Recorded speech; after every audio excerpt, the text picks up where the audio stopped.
video we present the Bachelor Semester Project of Adriano Viegas Milani, made with the assistance of Jean Botev, for the 6th semester of BiCS at the University of Luxembourg. This project has two main objectives. The first is a presentation on narrative techniques in serious games. The second is the creation of an updated version of the immersive VR serious game for SaVR, for which version 0.1 and 0.2 were previously presented. But before talking about them, let's first explain why they were produced. Narratives and stories are concepts that are fairly easily understood. They are often defined as a presentation of a series of events. We all have been exposed to narratives many times in our lives, and most of us have experienced narratives in video games too. Serious games are also a subject of interest since the 1990s. Now, a few questions can be raised when we mix the two, especially on how to create a compelling, education-focused narrative. Does that work for all serious games, and is there a way to categorize them? Coming back to narratives, even more questions start to appear. How can a narrative be truly interactive, and does the increased interactivity and immersion of virtual reality help or hinder narratives? In order to further develop the virtual reality serious game for SaVR, we first need to cover and answer these questions. As such, this video is separated in two parts, scientific and technical. The scientific domains we will cover in this video are virtual reality, serious games, and narratives. The technical domains are the same as in the previous project, virtual reality development and computer graphics. In order to continue working on this series of projects, some prerequisites are necessary. Previously, we defined what VR and immersion were, so we need to know that. We also used Unity and C# for the development of our SaVR, so these are the requirements for this time. Without further ado, let's talk about serious games. The first issue we encounter is in the definition of serious games. They are a subcategory of video games and serious storytelling. The definition chosen for serious games in the first report of this series was any piece of software that merges a non-entertaining purpose with a video game structure, by Jiaoti et al. This definition is still written here, as it is pretty nice. Nonetheless, there are still questions to be asked. Where do we draw the line between serious games and non-serious games? Must the non-entertaining purpose be designed into the game, or can it be assigned to a game by the context? And also, what is to be considered a non-entertaining purpose? Well, I'm glad you ask. These questions were already treated by Breuer and Bente in their paper Why So Serious on the relation of serious games and learning. So let us talk about it. For them, the line between serious and non-serious games is drawn where the non-entertaining purpose becomes primary. If it considers itself a serious game, then it probably is. As for the designed non-entertaining purpose of a game, the context in which the game is used is the true purpose considered in the definition. This means that if we apply serious modifications to a non-serious game, we get a serious game, even if the original design was not. This is different from a serious use of a game. As an example, this is Half-Life Alyx, used by Charles Comber in order to teach Ango vocabulary for homeschooling. The game was never designed or modified for this specific purpose.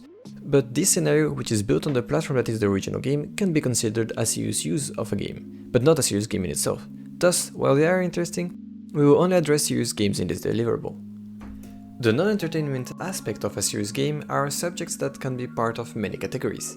Most papers contain similar categories, but the ones we chose are from Jiaoti et al. And are state and government, military and defense, healthcare, education, corporate, religious, culture and art, ecology, politics, humanitarian, advertising, scientific research, and entertainment. Now, in order to classify serious games, we use the GPS model created by Jiaoti et al. This model is composed of three main parts: gameplay, purpose, and scope. Gameplay contains two possibilities. Does the game have a clear objective, like racing games, or is it something where playing is the objective, like city builders? While these forms were originally exclusive, we think that games can be both game-based and play-based. Purpose contains three main categories defined as message broadcasting, training, and data exchange. Message broadcasting contains any serious game that broadcasts a message.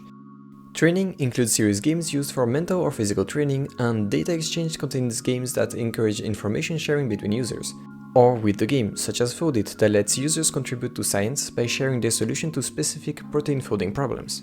Scope defines the objective market and public of a serious game. We already talked about them before.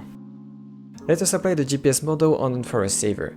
Gameplay is both game-based and play-based, as it contains two versions. One where the user has defined objectives and one where the user just goes around different forest states without any clear goal. The purpose is message broadcasting, specifically informative, as it is an attempt at raising awareness about deforestation. Scope is ecology and, to some extent, humanitarian and education, and it is for the general public. Now, about defining narratives and narrative techniques. This is easy. We already defined narratives in the beginning, and we can define it again similarly here. It is the representation of real or fictive events and situations in a time sequence. And that's it. Except it's not. We have an issue demonstrated by David Rudrum. So here, look at these figures. The first is a comic strip and thus a narrative, pretty straightforward. The second figure is an assembly instruction page for a model kit, but what is it? If we compare, both use a sequence of image to represent a series of events. The format is very similar as we also have delimited, framed and numbered stages of the events for both. According to the definition, both are thus narratives, but that's weird. Instructions aren't really narratives, so how can we differentiate? Well, Rudrum states that there is no unequivocal definition of narrative that is not reliant on the context. So the specific situation of each piece of content we analyze is important. Now let us talk about narrative techniques. First, narratives are composed of different components. The ones we will quickly present are the narrative situation, characters and plot. Narrative techniques are built upon these components in order to convey a story in a specific way. In terms of narrative situation, we mainly have first-person or third-person omniscience. Characters are anthropomorphic entities which are essential elements present in all narratives. Common narrative techniques related to characters include having a backstory, flashbacks, and they are also linked to epiphany, which is a sudden realization by a character that dramatically affects either the plot or themselves. The plot is the component of narrative with the most narrative techniques, as it governs the overall narrative. The most common narrative technique, which is actually a narrative structure, is the Freitag's pyramid, which has the exposition, rising action, climax, falling action and resolution. In this structure, there are many usages of narrative techniques such as foreshadowing, cliffhangers, red herrings, self-fulfilling prophecies, and more. Now, when we mix the narratives with video games, we have the clash of interaction. How can you tell a story if the main character doesn't do what you want them to do? Usually, the freedom of interaction is limited to one or a few chosen narratives, and the narrative technique of cutscenes forces a one-way experience. Then control is given back when the player doesn't really impact the narrative anymore. One of the ideas of using serious games comes from their capacity to engage and immerse. One of the main dimensions of immersion is the affective domain with narrative. Successfully using narrative techniques is responsible for half of the immersion attained in serious games, so it is important to use them well. This concludes our short presentation on narrative techniques and serious games. Now let us talk about For a SaVR 0.3.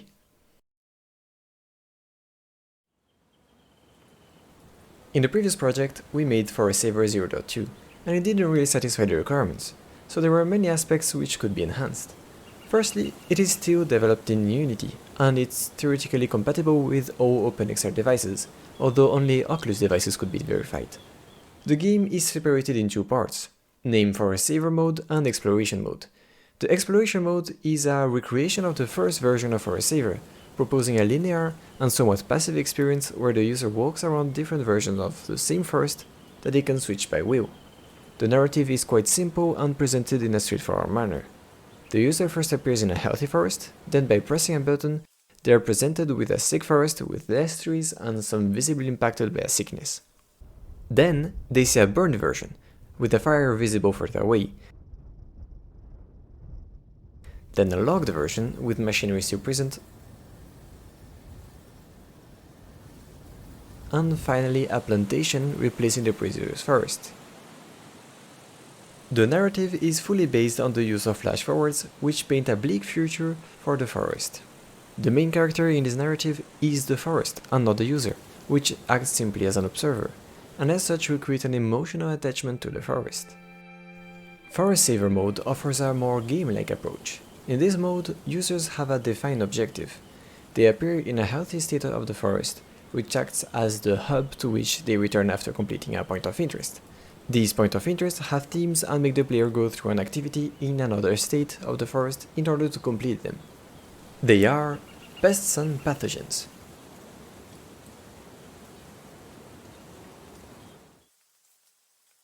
In this activity, the player is in a state with sick trees and a paintbrush with protective paint.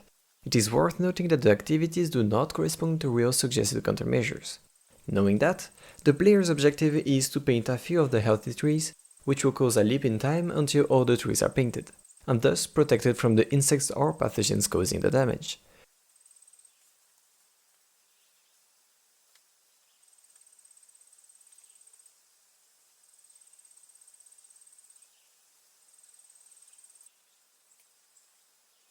After which, they can enter the portal to go back to the main state. Forest fires. This activity puts the player in a state where a small portion of the forest is burning. The player's role is to call a helicopter using a walkie-talkie in order to drop water over the fire and extinguish it.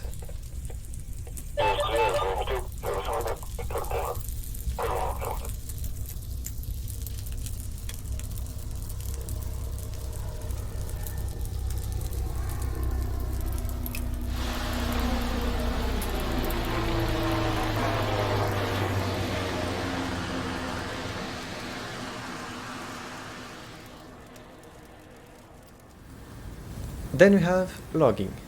In this activity, the player must turn off machinery which has already logged a portion of the forest.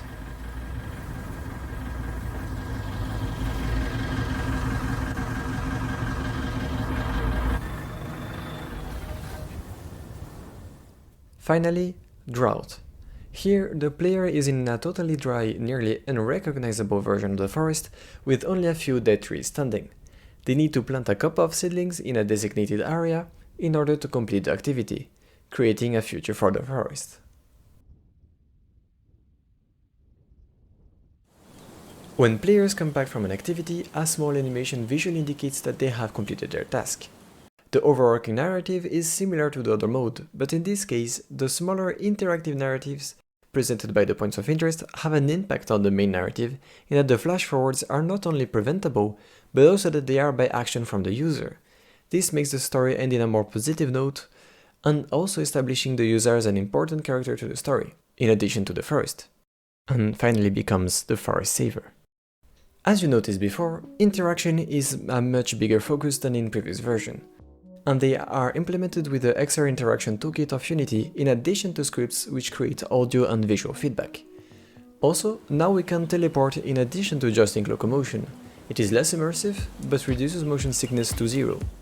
We also have guiding butterflies that lead to the next unvisited point of interest when touched. They look pretty cute, don't they?